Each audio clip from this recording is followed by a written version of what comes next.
Hola, bienvenidos al programa semanal de la radio de Diario de Transporte. Hoy queremos hablar del tacógrafo, de las últimas novedades, de repasar algo de actualidad, de todo este tema, y para ello tenemos con nosotros a uno de los mayores expertos que hay en tacógrafo, Rafa Soto, de Transporte y Movilidad. Hola, Rafa. Muy buenas. Bueno, muchas gracias por la presentación. Yo no me considero un gran experto, yo siempre digo que soy un apasionado y que no paro de aprender, y eso es lo más Bueno, importante. de hecho, estás muy bien reconocido por los profesionales, o sea que Se agradece. algo de tacógrafo más que el resto sí sabes. Bueno, algo sabemos, eso sí. El otro día me preguntaron, me hicieron una pregunta y yo di mi versión, pero no sé si acerté o no acerté. Cuando una persona está parada con el camión haciendo el descanso de, por ejemplo, de 45 minutos, puede hacer cosas como, yo qué sé, pues ponerse a limpiar la cabina o lavar el camión o hacer mantenimiento. Puede O hacer tiene que todo lo tener, que él si tiene puede el hacer. tacógrafo en descanso. Sí, sí, teniendo el tacógrafo en descanso puede hacer lo que él quiera, salvo que se lo haya mandado a la empresa. Es decir, cuando decimos que la limpieza del camión son otros trabajos, queremos decir, o la reglamentación quiere decir, que si la empresa me manda a limpiar el camión, esos son otros trabajos. Ahora, como es muy habitual, en los 45 minutos de pausa, que lo tenemos que tener en cama, si yo me paro en un área de servicio, echo combustible, meto un café y decido pasar la bayeta o limpiar el interior del camión, eso forma parte de mi descanso, porque la empresa no me ha mandado, ¿de acuerdo? Es cierto que en la Directiva 2002 del tacógrafo establece que una de las cosas es limpieza y mantenimiento del vehículo, pero hay que entender que es siempre y cuando sea mandado por la empresa, porque justo antes de decir limpieza y mantenimiento lo que dice es todas las tareas que me encomiende la empresa. ¿De acuerdo? Hay gente que le gusta llegar antes al trabajo, 10 minutos para limpiar su mesa de oficina, y hay gente, camioneros, que les gusta llegar 10 minutos antes para pasar, para limpiar su puesto de trabajo. Y eso forma parte de tu descanso. Repito, otra cosa diferente es que la empresa me diga, oye, todos los días o un día de 6 a 7 de la tarde tienes que hacer la limpieza del camión. Efectivamente, esos son otros trabajos. Yo creo que últimamente el tema del selector de actividades es una de las cosas más importantes que hay que manejar bien, porque además creo que debemos de saber que en España hemos estado hasta el año, creo que fue el 2013, que España había decidido desde el año 86 que todo lo que no fuera conducción se consideraba descanso. Y cuando llegamos al año 2013 y la Unión Europea le dijo a España, oiga, que ya llevamos muchos años con el tacógrafo, así que hay que aplicar todo el selector de actividades correctamente y como marca la directiva. Y a partir de ahí es cuando vinieron los problemas. ¿Por qué? Porque hay gente que dice que hay que poner una cosa, hay que poner otra, etcétera. Una de las cosas fundamentales, Julio, que yo digo es todos los tacógrafos, el tiempo que registremos como disponibilidad, nos va a dar como válido la pausa de 45 minutos. Y eso no es así. Actualmente, la única pausa que vale en disponibilidad es la que hagamos en conducción en equipo. ¿De acuerdo? Hay otras disponibilidades, como es, por ejemplo, cuando vamos montados en un ferry o transbordador, siempre y cuando no tengamos camarote, esos tiempos son disponibilidad, pero no sirven para la pausa de 45 minutos. Así que cuidado con eso, que yo sé que hay empresas que están diciendo, no, mejor pon disponibilidad. No, hay que poner lo que estemos haciendo y, por otro lado, tener muy claro que aunque el tacógrafo nos diga que es correcto, la única disponibilidad que sirve para la pausa es la de conducción en equipo. Vale. La semana pasada me pasaron una noticia, no, me comentaron que la Ertzaintza había multado a un camionero por estar haciendo los 45 minutos de pausa sentado en el asiento del conductor. ¿Eso es legal? No es legal. Esa sanción, lo primero, lo que le han hecho es un boletín de denuncia. Ahora el inspector de transporte será el que decida si inicia ese procedimiento sancionador, pero no. Cuando hablamos de cama o cuando hablamos de descanso, en ningún caso nos dice dónde lo tenemos que hacer o qué tenemos que estar haciendo. Lo que dice la denominación de descanso es que el trabajador dispone libremente de su tiempo. Es decir, no es lo mismo que a mí me diga la empresa, oye, espérate ahí que voy a ver si busco una carga. Esos son otros trabajos, porque yo estoy esperando que me diga la empresa lo que tengo que hacer. Ahora, cosa diferente es cuando yo paro a las 4 horas y media y durante esos 45 minutos puedo hacer lo que quiera. ¿Qué ocurre? ¿Me obligan a bajarme del camión? ¿Por qué? tengo que pasar frío o calor, si puedo estar dentro de mi camión. ¿Me obligan a irme a un bar? ¿Me obligan a irme a una cama, a un hotel? No, en mi tiempo de descanso puedo hacer lo que quiera. Así que yo espero que esa persona a la que le han dado ese boletín de denuncia, si eso va para adelante, que se ponga en contacto con un perito de tacógrafo y eso está ganado. O sea, yo creo que no va, ni siquiera le va a llegar el procedimiento sancionador. En este caso le dijeron que hiciera el descanso en el asiento del acompañante o en la cama. Pues que me digan a mí. Que al estar sentado en el asiento del conductor estaba sentado en el puesto de trabajo. Bueno, pues él puede estar donde quiera porque la norma lo que dice es que puede disponer libremente de su tiempo y mientras yo haga lo que yo quiera, puedo estar donde quiera. Que fijaros una cosa, cuando hablamos de otros trabajos, y el otro día hice un vídeo en un directo en mi canal de YouTube y hablábamos precisamente de esto. Y hablábamos una de las cosas del desplazamiento que tenemos con nuestro vehículo desde nuestra casa hasta la base de la empresa. Ese desplazamiento es descanso, porque mi empresa me ha contratado para que trabaje en el puesto de trabajo. Otra cosa es que se considere accidente initio, ¿vale? Por lo tanto, ese desplazamiento no es otros trabajos. Otra cosa diferente es, imaginemos que yo tengo mi contrato en Valladolid y un día mi empresa me dice, oye, te coges el coche, me da igual que sea de la empresa, que sea mío, lo que haya quedado con la empresa, te coges el coche y te vas a Burgos, que es donde vas a iniciar tu jornada. Vale, yo me voy a Burgos, pero ese trayecto, como no es bajo mi responsabilidad, sino que me lo ha encomendado la empresa, ese trayecto, cuando lleguemos a nuestro tacógrafo, le tenemos que registrar como otros trabajos. Eso es lo importante. Si el desplazamiento o las actividades que estoy haciendo son encargadas por la empresa, son otros trabajos. Si yo estoy parado porque estoy haciendo mi descanso, yo puedo estar donde me dé la gana. Otro ejemplo que les pongo es, vale, el símbolo del tacógrafo es una cama. ¿Qué quiere decir? ¿Que tengo que estar durmiendo? No, yo puedo llegar, imaginemos que tengo eso, la base en Valladolid, llego a mi base en Valladolid, acabo mi trabajo un viernes y puedo cogerme mi coche, irme a Cádiz, estar en la playa, salir de fiesta de noche, al día siguiente comer, venirme para casa, de vuelta a Valladolid y el lunes por la mañana a las 8 de la mañana cojo mi camión, todo eso ha sido mi descanso y a lo mejor he dormido 4 horas. Bueno, eso ya es responsabilidad tuya, pero durante el descanso tú has dispuesto libremente de tu tiempo, has hecho lo que te ha dado la gana. Una duda sobre la disponibilidad. ¿Qué tiempo de la disponibilidad cuenta como trabajo y qué tiempo cuenta como descanso? A ver, aquí hay un problema y es que intentamos mezclar dos normativas que a veces las podemos mezclar y a veces es imposible mezclarlas. Me explico. Cuando hablamos de la directiva de tiempos de trabajo, la directiva de tiempos de trabajo habla de tiempos de presencia. ¿De acuerdo? Y tiempos de presencia son todos aquellos en el que no puedo irme del trabajo porque estoy a disposición de la empresa. Pongo un ejemplo. El tiempo que estamos esperando para que nos carguen o nos descarguen. Ahí, el reglamento del tacógrafo lo que dice es, si se sabe el tiempo que van a tardar en cargarnos, que no es nada habitual en el transporte, pero repito, si se sabe de antemano lo que van a tardar, las 2 primeras horas las tendremos que registrar como disponibilidad. O incluso, si van a tardar más, podrían ser más. Pero aprovecho para recordar que ese tiempo de disponibilidad no vale para la pausa de 45 minutos. ¿Qué ocurre? Que el reglamento, la directiva de trabajadores móviles, lo que dice es que ese tiempo es tiempo de presencia. El reglamento de la directiva de trabajadores móviles no habla de disponibilidad, sino que habla de tiempo de presencia. Como utilizamos el tacógrafo, tanto para registrar los tiempos de conducción y descanso, como también como registro laboral, ahí es donde nos encontramos con un problema. ¿Vale?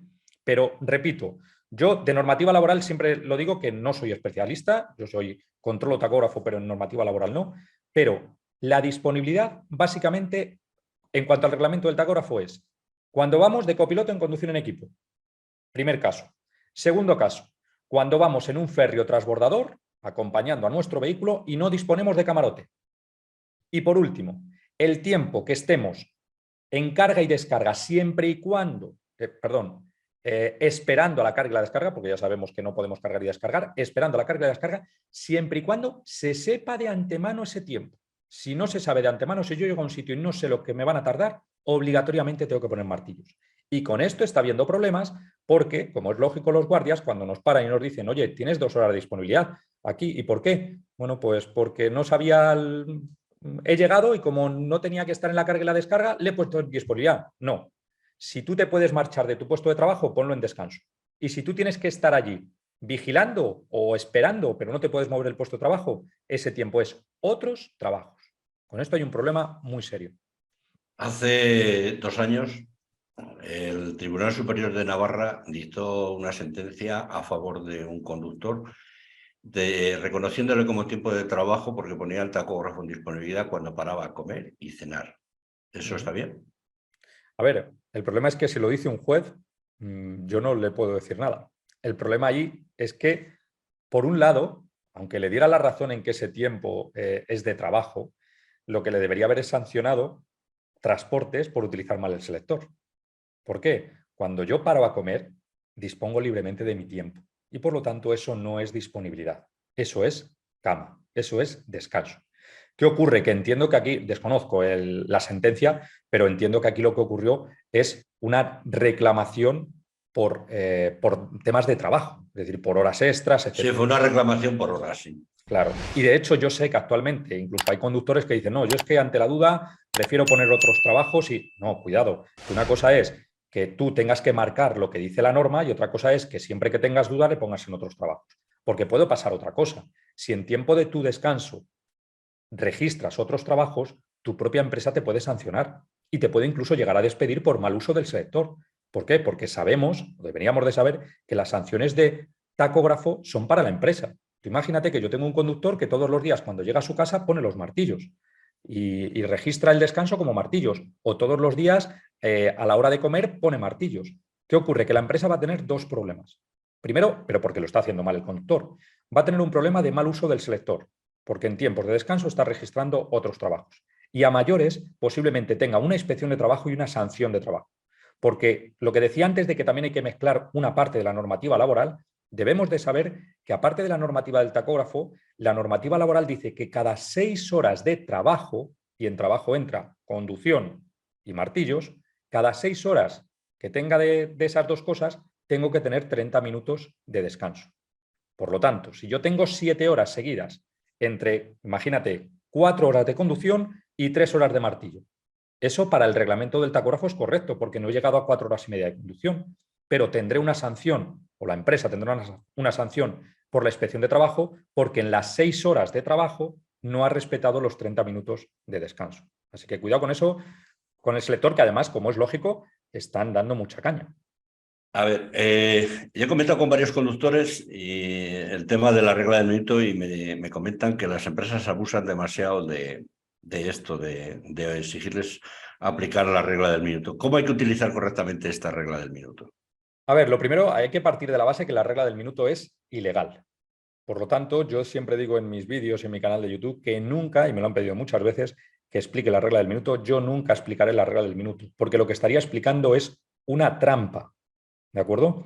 ¿Qué ocurre? Que es cierto que hay en tacógrafos que es mucho más difícil detectar esa trampa, pero hay en otros tacógrafos que la gente ya se ha acostumbrado a aplicar esta regla y no se da cuenta que su tacógrafo está registrando, le está dando una información a él en el ticket que aparentemente es correcta, pero que sepa que internamente está guardado ese movimiento. Y por lo tanto, la PDA de los guardias se lo va a detectar. Hay aparatitos incluso para ayudar a aplicar esta trampa. Entonces, esto es igual que cuando me dicen, ¿y dónde había que poner el imán? Bueno, pues nunca explicaré una trampa porque lo primero que tenemos que tener en cuenta es que estamos incumpliendo una norma y estamos empeorando nuestra situación, la situación de los conductores. Por lo tanto, no voy a explicarla, espero que me entiendas, Julio, pero que sepáis que ya en la mayoría de tacógrafos, aunque aparentemente el tacógrafo te diga que está correcto, cuidadito, que en los registros internos del tacógrafo ha quedado registrado ese movimiento y por lo tanto no es sancionable. A ver, para la gente, yo creo que todo el mundo que nos está escuchando lo sabe. Realmente la regla del minuto se utiliza para hacer pequeños movimientos y que cuenten como descanso, ¿vale? Y es verdad que en algunos tacógrafos es más difícil de detectar, pero es una ilegalidad y por lo tanto ni lo explico y que todo el mundo sepa que si haces algo, y cuando decimos que las empresas obligan, yo estoy seguro que hay empresas que obligan, pero también hay conductores que ellos por su propia iniciativa lo hacen. Entonces hay que tener en cuenta que esa posible sanción también va a ir para la empresa, y así que cuidado con lo que hacemos.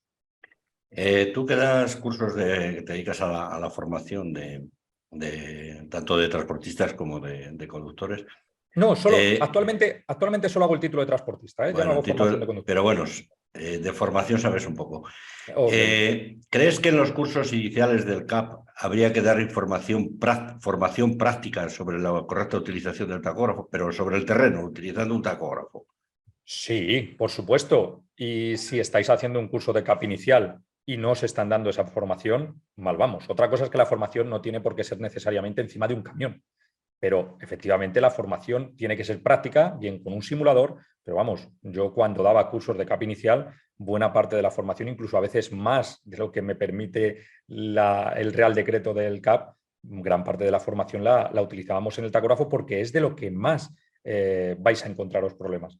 Pero sí que debería ser más práctico y además que la gente sepa que hay por ahí ya una directiva comunitaria que se prevé que en los próximos meses, años, la formación inicial del CAP también se modifique con cosas peculiares y es, por ejemplo, también un examen más intensivo práctico del Ministerio de Transportes, que esto lo va a complicar aún más porque serían más horas de formación. El examen no es un examen habitual de tráfico, sino que estamos hablando de un examen de 90 minutos en carretera, es decir, que nos van a llevar a un puerto, que a mí me parece genial, es decir, como formación va a ser una formación mucho mejor, pero claro, el precio del CAP, que ahora ya hay gente que se queja de que es caro, pues cuando pongamos más exámenes de cara a transportes, etcétera, pues vamos a ver cómo va. Repito que eso es algo novedoso, hay una directiva europea y ahora cada país la tendrá que ir transponiendo y ya sabemos que a España lo de transponer le cuesta bastante trabajo. Sí, bueno, siempre mal y a última hora.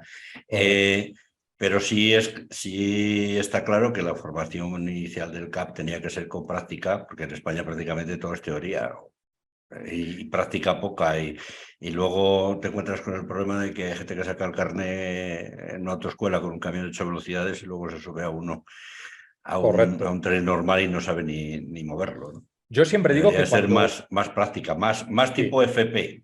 más real. Yo siempre digo que cuando busquemos un centro de formación autoescuela no busquemos el más barato. Está claro que hay que mirar el precio, pero yo creo que lo más importante que hay que mirar es, primero, si tenemos conocimiento o tenemos conocidos que lo han sacado allí y están contentos, eso es una buena señal. Pero que estén contentos por una buena formación, no que estén contentos porque les dejan marcharse a tomar el café.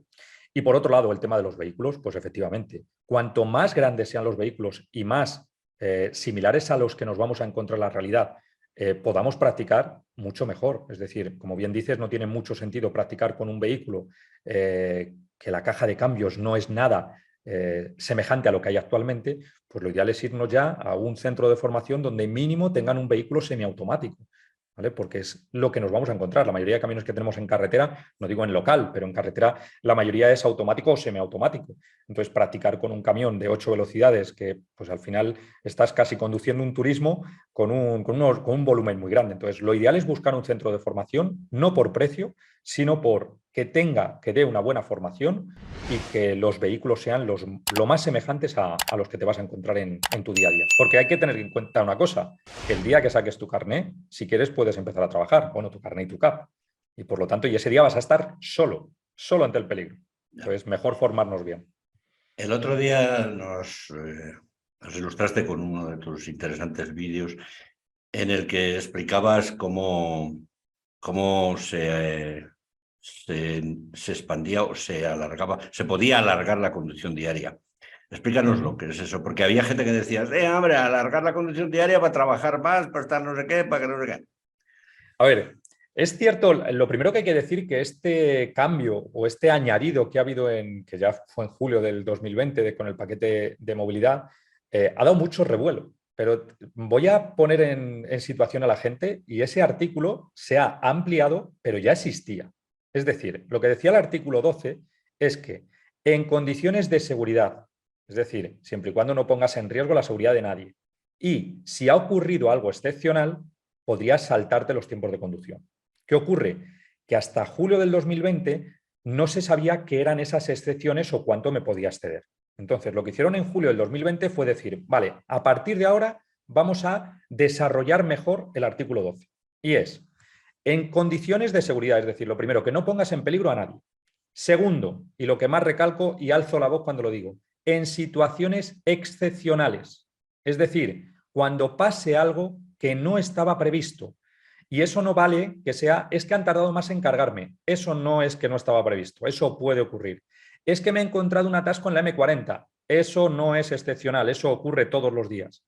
es que no. Las situaciones excepcionales son que ha habido un accidente y ha estado cortada la carretera, que ha habido una nevada que no estaba avisada, cuidado con esto, y se ha cortado la carretera. Recalco esto porque el compañero Nico lo dice muchas veces y es cierto. Cuando están avisando de que una carretera o de que va a haber una nevada, ya están preveyendo que va a haber una nevada. Por lo tanto, ahí no entrarían los casos excepcionales. Pues eso, que ha ocurrido algo que ha roto completamente nuestros esquemas. Bueno, pues en esa situación lo que podemos hacer es, ahora viene lo siguiente, que es con lo que se ha quedado la gente, y es, si además de esa situación excepcional yo voy a llegar a mi casa a hacer el descanso semanal, entonces podré hacer una hora más para cualquier descanso semanal. Para el de 24, para uno que esté entre 24 y 45, para cualquier descanso. Una hora más, ¿de acuerdo? Y si lo que voy a hacer es el descanso semanal normal, si lo que voy a hacer es un descanso de 45 horas, entonces puedo alargarlo hasta 2 horas con una pausa previa de 30 minutos. Eso es, los tiempos que puedo alargar y puedo aumentar la conducción diaria en ese tiempo, aumentar la conducción semanal en ese tiempo. Y, atención, que esto la mayoría de gente lo desconoce, puedo alargar mi jornada diaria. Es decir, en este caso, las horas de descanso, nuestras 9 horas o 11 horas, lo que me correspondiera, puede salirse de las 24 horas. Lo voy a decir de la forma que todo el mundo lo entiende. Puedo alargar las 13 o 15 horas de disponibilidad, que es una forma que a mí no me gusta decirlo, a mí me gusta alargar la jornada diaria, pero para que nos entendamos. Y esto la mayoría de gente dice que el de la disponibilidad nunca te puedes pasar. No, no es cierto, te puedes pasar también, pero repito, en esas condiciones y ahora a mayores, si lo haces, cuando llegues a destino tienes que imprimir un ticket y poner por la parte trasera qué es lo que ha ocurrido. Ha habido un accidente en la Nacional 6 en el kilómetro 37. ¿Qué ocurre? Que cuando la Inspección de Transportes nos pare, pues tendrá que comprobar si ha ocurrido eso y si realmente puedo acogerme a esa excepción. Y a mayores, ese tiempo que haya utilizado en alargar mi conducción, esa hora y media, esas hasta 2 horas, lo tengo que hacer además compensar con un descanso, ¿vale? Que eso es muy sencillo, en vez de hacer 45 horas, pues hago 47 y ya está. Pero recalcar sobre todo lo de las situaciones excepcionales, que con esto nos vamos a encontrar muchos problemas y hay gente que me dice, ya, pero es que yo lo he hecho alguna vez y nadie me ha dicho nada. Bueno, no te han pillado.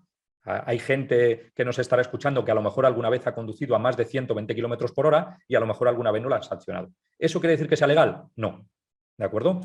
Y también importante decir que sirve tanto para nacional como para internacional.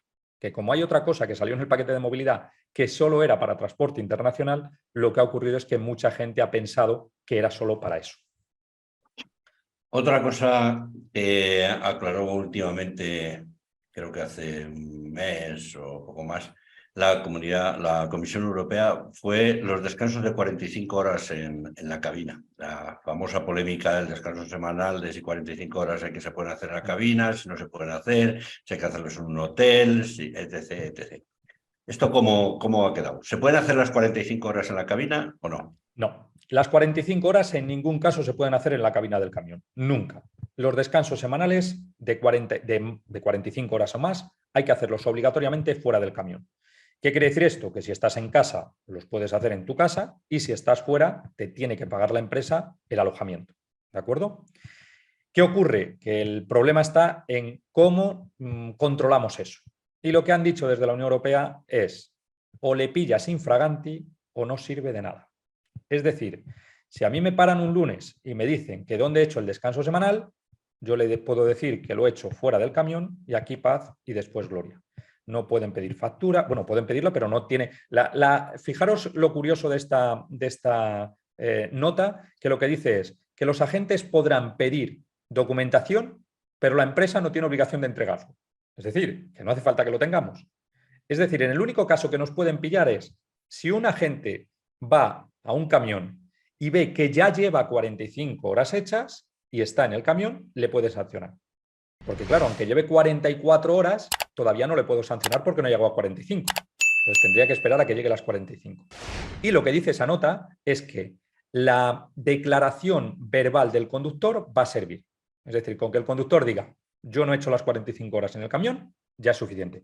Ahora, si el conductor dice que ha hecho las 45 horas en el camión, pues automáticamente sanciona. Yo creo que esta norma estaba bien pensada. yo, bajo mi punto de vista, ningún descanso semanal se debería poder hacer en el camión, ni el de 24 ni el de 45, pero no está bien ejecutada. Es decir, no le han puesto ninguna puerta al campo, nos han dejado completamente abierto y lo que está ocurriendo es que la gente pues, está haciendo el descanso semanal a veces en la cabina cuando no está permitido. Yo, por ejemplo, aquí en Valladolid sí que sé que ha habido sanciones sobre ello, pero ha sido así, que ya cuando les han sancionado es porque ya llevaban más de 45 horas y les han pillado en el camión. De todos modos, tanta reglamentación como tiene el tacógrafo siempre tiene lagunas. Correcto. Hablando del tacógrafo, ¿cuándo desaparecerán los tacógrafos analógicos antiguos del disco? ¿Van a desaparecer Bueno, algún día o no? por ahora no. Y esto yo creo que sería la noticia o el titular, porque yo me he encontrado muchos titulares por ahí que dicen el tacógrafo analógico desaparecerá en... y ponen una fecha. No, vamos a ver. Lo que dice el reglamento comunitario es que a finales de... Ay, igual me equivoco en la fecha, pero bueno, a finales de este año, creo que es enero del 2024, todos los vehículos que hagan transporte internacional, todos los vehículos que hagan transporte internacional tendrán que contar con un tacógrafo digital de segunda generación. ¿Qué quiere decir eso? Que habrá que cambiar los tacógrafos analógicos, los de disco, que hagan transporte internacional. Pero para transporte nacional, los tacógrafos analógicos siguen valiendo y yo pediría que no los quitaran por dos razones. La primera, por el coste. Porque si un camión que tengo, imaginaros una empresa que hace local y tiene el camión que tiene 30 años pero no tiene kilómetros, el camión está entero. Bueno, pues ¿por qué me tengo que gastar 800, 900 euros en un tacógrafo si que el tacógrafo analógico es perfectamente válido? Y otra, pues por nostalgia. Yo espero que los discos, a mí me sigue gustando de vez en cuando me encuentro algún disco. Además es un vídeo que tengo pendiente en mi canal de YouTube, que lo dije hace tiempo que iba a enseñar a leer un disco, a leer los estiletes y que viéramos, y todavía no lo he hecho. Así que vuelvo a prometer que lo haré algún día. Y yo el día que desaparezcan del todo los discos les voy a echar mucho de menos. Pero repito, los que van a desaparecer son los tacógrafos analógicos en el transporte internacional. Una duda sobre el analógico. Yo vi un día una multa que habían multado a un camionero por no poner el nombre y los dos apellidos en el disco. En ese trocín tan pequeño, imagínate uno que se llame José Carlos Arrigorriaga Zucarrabeitia Martínez Zagorri, si le entra. Eso es, Bueno, ahí ¿qué dice la el ley sobre reglamento, eso? sí, el reglamento es claro y además voy a contar una anécdota que a mí personalmente me ha pasado. Y el reglamento es claro y lo que dice es nombre y apellidos, con S. Por lo tanto, lo legal es nombre completo y dos apellidos. Pero no da Si sitio uno para de... tanto. Sí, correcto. O sea, hay veces lo que tenemos que hacer es o la letra muy pequeña o incluso hacer dos líneas, pero es verdad que no da espacio. ¿Qué ocurre? Hay mucha gente que si tiene el nombre muy largo o los apellidos compuestos, que es más complicado, pues lo que hace es abreviar algo, le pueden sancionar. A ver, a mí me cuesta creer que alguien sancione por ejemplo, Juan Carlos Martín Hernández y que ponga Juan C. Martín Hernández y le vayan a sancionar. Pero bueno, la legislación dice que nombre completo y apellidos completos. Entonces, lo que también se puede hacer es, no tenemos que utilizar solo el espacio ese chiquitito. Yo puedo alargarlo. Es decir, no hay nada que me diga que no, siempre y cuando deje registrar el resto de cosas, yo he visto algún disco que lo que hacen es empezar en línea recta a poner el nombre y luego continuar la curva del disco para aprovechar a ponerlo todo. Bueno, hay que buscarnos las habichuelas para ponerlo completo. Y fijaros lo curioso que yo hace muchos años empezamos a decir que con el DNI era suficiente. Y fijaros lo fácil que sería, porque el DNI son 8 dígitos y una letra y sería súper fácil y nadie tiene un DNI igual. Y en cambio, nombre y apellidos completos iguales sí que hay posibilidad de existir y en el mundo del transporte incluso es muy habitual el padre y el hijo que se llaman igual. Es verdad que el segundo apellido no suele coincidir, pero podría coincidir. Pero empezó a haber sanciones porque algunos agentes no les gustaba porque la ley decía nombre y apellidos y claro, un instructor de transportes, un agente de inspección de transportes que le llegue esa denuncia no la puede echar para atrás porque es que están bien puesta. Otra cosa es que para mí no es ético sancionar a una persona por poner su DNI en vez de poner su nombre, pero la ley dice nombre y apellidos y como tal habría que ponerlo. Seguimos con los tacógrafos. El 4.0, con el que ya no hay que registrar el paso de frontera. ¿Cuándo empieza a funcionar este tacógrafo? A ver, yo con las versiones y las generaciones me pierdo un poco, también lo digo, pero hay que tener en cuenta que los que tenemos actualmente todavía hay que seguir registrando el paso de fronteras. ¿Por qué? Aunque tengan el geoposicionamiento, lo que está haciendo es registrar en el aparato, aunque vaya detectando todo el tiempo la posición, registra la posición cada 3 horas. ¿Qué ocurre? Que tú en 3 horas puedes cruzar varias fronteras sin ningún problema. Entonces, por ahora hay que seguir anotándolo aunque tengamos el geoposicionamiento. Lo que esperamos o lo que se espera es que a partir de agosto del 2023, es decir, agosto de este año, los nuevos tacógrafos de última generación ya automáticamente registren el paso de fronteras. Cuando llegue ese momento, lo diremos y en esos tacógrafos no habrá que hacerlos. Lo que ocurre actualmente con esos tacógrafos de última generación actuales es que cuando te paras a hacer el registro de la frontera, él directamente te dice: oye, que has cambiado de país, ¿quieres registrarlo? Le dices que sí y ya está registrado. Pero es obligatorio parar y hacer esa anotación, ¿vale? Que hay mucha gente que decía que no era necesario porque llevábamos el geoposicionamiento todo el tiempo. Estos tacógrafos van a ser la leche, ¿no? Porque ya nos puede controlar los agentes de tráfico sin necesidad de parar el camión, ¿no? Simplemente Sí, con... bueno, eso creo que actualmente ya se puede Ya en hacer. algunos tacógrafos ya se puede hacer, ¿no? Correcto. Y de hecho, esta semana he visto en redes sociales un mini vídeo que decía un conductor: oye, ¿qué es esto? Y era una línea en vertical y girando, una línea girando, ¿vale? Una línea, no lo estoy explicando muy bien, un palito girando, vamos a decir, dando todo el tiempo vueltas. Y eso quiere decir descarga remota. Eso quiere decir o bien que tu empresa está descargando los datos, que también preguntaban si era legal, por supuesto, es que los datos del tacógrafo y de la tarjeta del conductor son propiedad de la empresa. Y por otro lado, podría ser que tú estuvieras descargando los datos un agente de inspección. Así que efectivamente lo que va a ocurrir es, y oye, no es malo. A mí me parece bien que cuando, en vez de perder tiempo en las inspecciones y tener parado un camión durante X tiempo, pues lo que hay que hacer es, si lo puedo, el vehículo de los agentes se pone detrás del camión, descarga los datos, si ve algo mal le para, si no ve nada mal, continúa. Por cierto, cuando nos paran para hacer una inspección, ¿dónde ponemos el selector? Martillos. Otros trabajos, cuidado con eso, porque hay veces que hay agentes de inspección que son demasiado avispados, vamos a decir, que te paran, te van pidiendo cosas y a los 2 o 3 minutos te dicen: a ver qué tienes puesto en el tacógrafo, y si se te ha olvidado, que ya ves tú, que normalmente incluso todavía nos seguimos poniendo nerviosos, o yo por lo menos cuando nos para la Guardia Civil, pues si se te ha olvidado cambiarlo a otros trabajos, sanción por mal uso del selector. El otro día me preguntaba un conductor que me comentaba que tiene problemas con la empresa, que le han despedido y decía que no le iba a devolver, que no le iba a dar la tarjeta para que descargara los datos del tacógrafo hasta que no le pagara. ¿Eso es legal? No. No, no es legal. Son 2 vías diferentes, es decir, él lo que tiene que hacer es denunciar ante la inspección de trabajo para que se le pague todo lo que él tenga que cobrar, pero los datos de la tarjeta del tacógrafo son propiedad de la empresa y la empresa incluso le podría denunciar por apropiación indebida de datos. Así que cuidado con eso.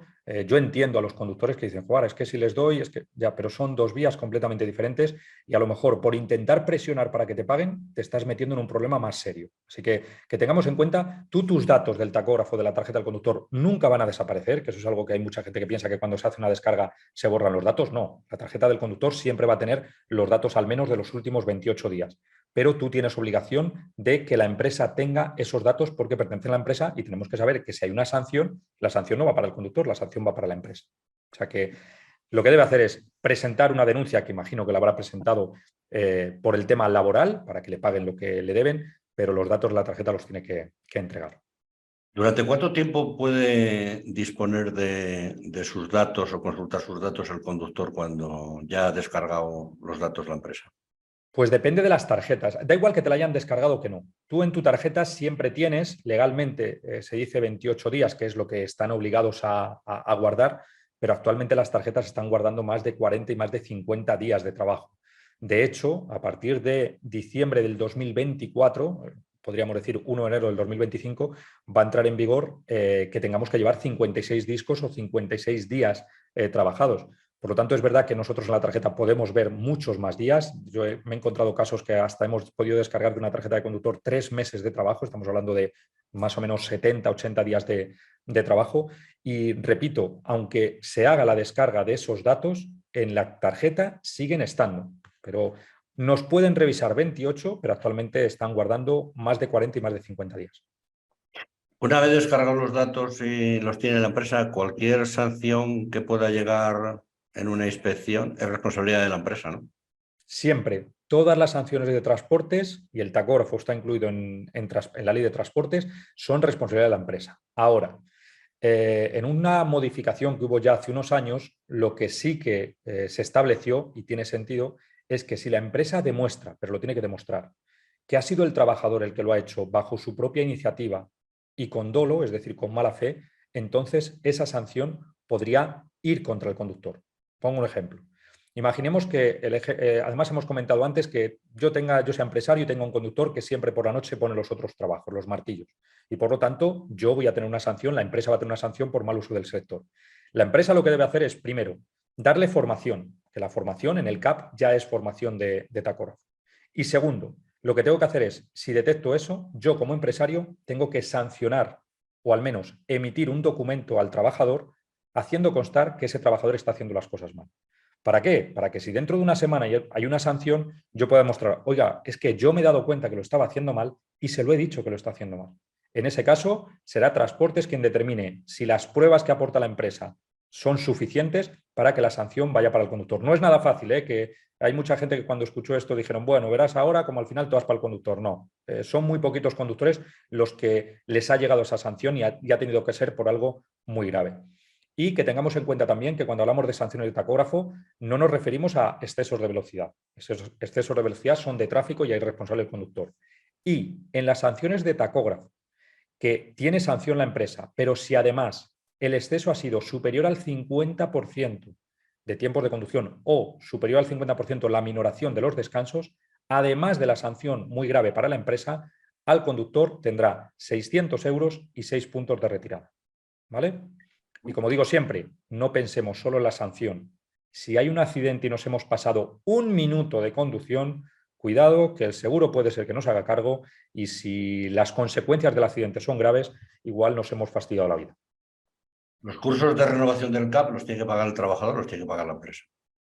En principio lo tiene que pagar la empresa, pero también hay que saber que hay un pequeño detalle. Es decir, si mi empresa pertenece al convenio del transporte, que la mayoría de conductores de camión pertenecen al convenio de transporte, en el artículo 34, creo recordar, del Estatuto de los Trabajadores, no, perdón, el artículo 34 del convenio del transporte establece que esa formación la tiene que pagar la empresa, tanto la renovación del CAP como la renovación del ADR. ¿Vale?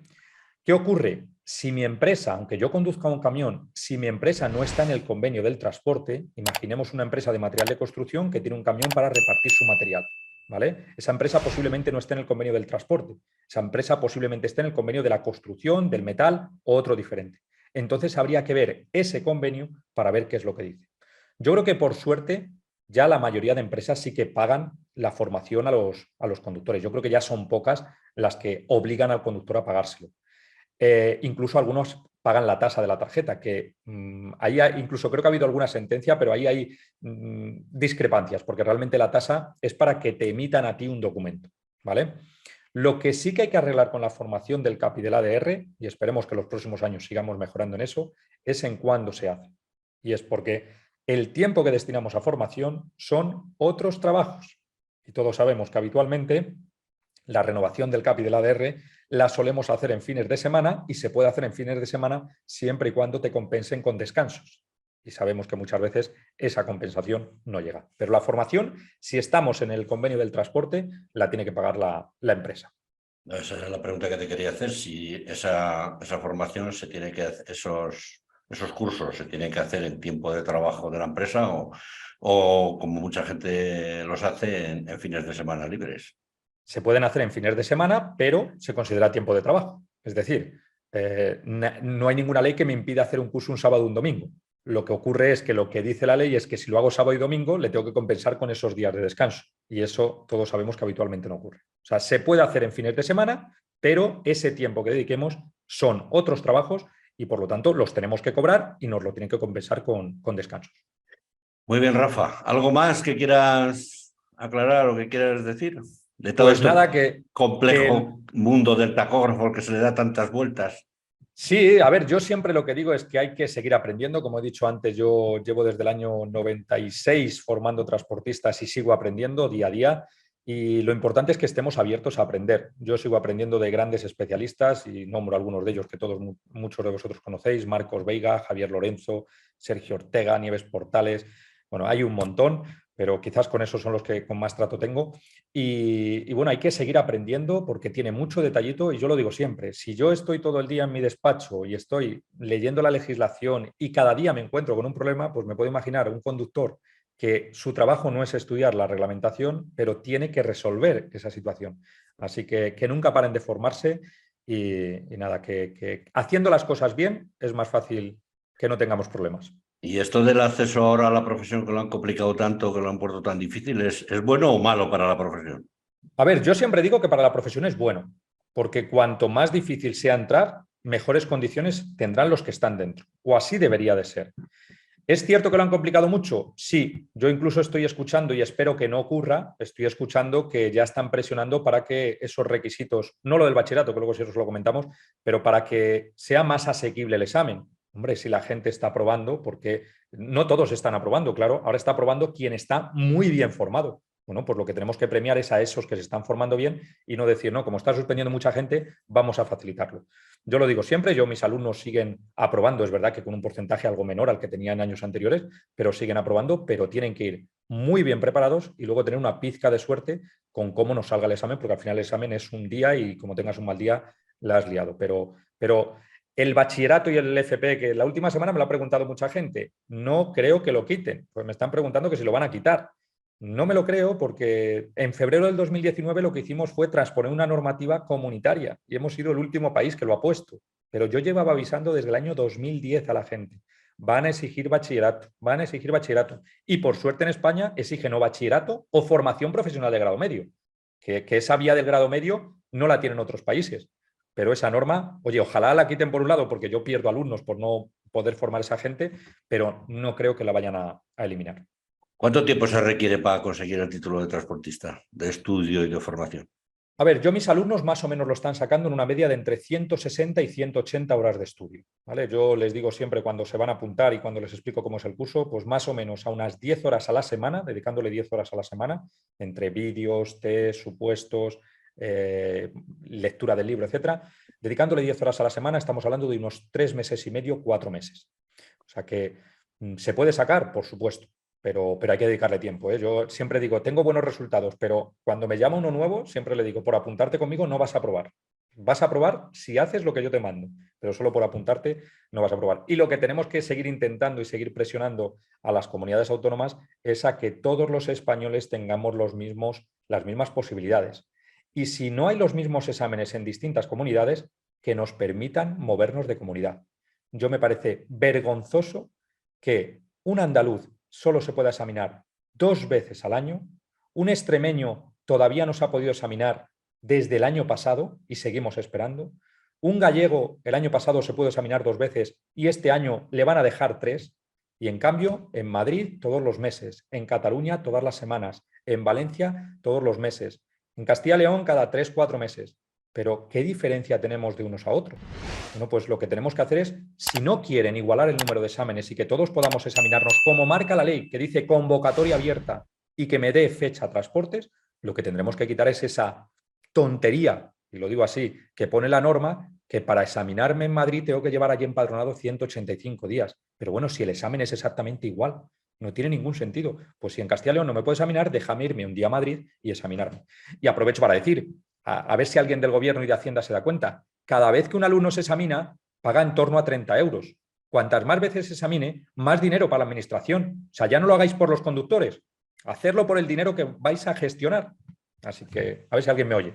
Nada, pero eso es otra particularidad más de las 17 comunidades autónomas, de que cada uno legisla según le parece y pone las normas según le conviene o le parece bien, y así estamos. Bueno, 17 comunidades autónomas y en Euskadi 3 diputaciones forales. También. Bueno, Rafa, pues agradecerte estos minutos que nos has dedicado, las dudas que nos has aclarado, y como siempre darte las gracias por acudir a la Radio Diario de Transporte a darnos tus sabios consejos y tu experiencia que siempre vienen bien. Nada, muchas gracias a vosotros, Julio. Ya sabéis que es para mí un placer que contéis conmigo, que me escuchéis. Yo siempre digo que a veces soy pesado porque muchas veces digo lo mismo en muchos sitios, pero al final lo importante es llegar a la gente y que la gente sepa la normativa y como digo yo siempre, luego ya utilízala como tú quieras, pero que sepas la normativa es fundamental. Muchas gracias a todos y bueno, buena ruta.